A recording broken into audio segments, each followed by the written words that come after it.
خليني اجاوبك على سؤال مهم جدا. ازاي اكون متميز في السوشيال ميديا؟ الحقيقة ان انا لو سألت السؤال ده لأي حد هيقول لي انك تجيب ملايين المشاهدات، تبقى ترند، عندك مشتركين كتير.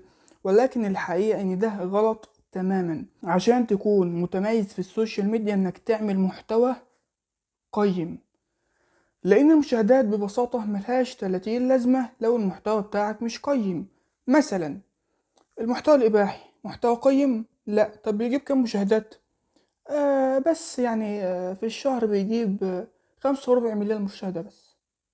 5.25 مليار مشاهدة في الشهر بس. عنده كام مشترك بقى بيدفع له فلوس في الشهر؟ مش ياما برضه، مليار واحد بس. شوف الأرقام. يعني 5.25 مليار مشاهدة ومليار مشترك. ايه يعني؟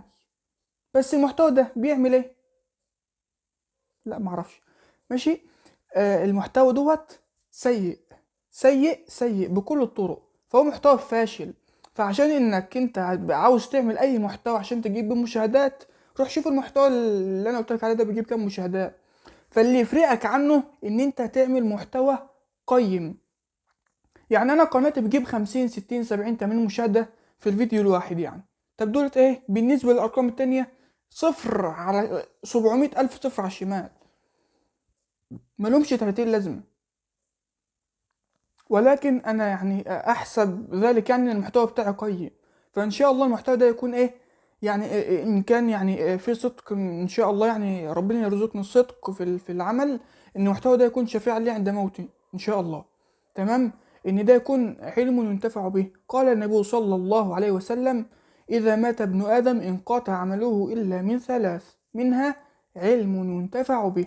فاي حاجه انت بتعملها على السوشيال ميديا خليها تحت الباب ده: علم ينتفع به. ما تستناش تسفيق من الناس.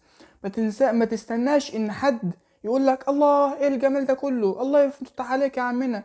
ما تستناش الكلام ده كله. اعمل العمل وايه بصدق ان شاء الله، واجرك على الله. ما تستناش ان يجيلك مشاهدات وتبقى ترند. تمام.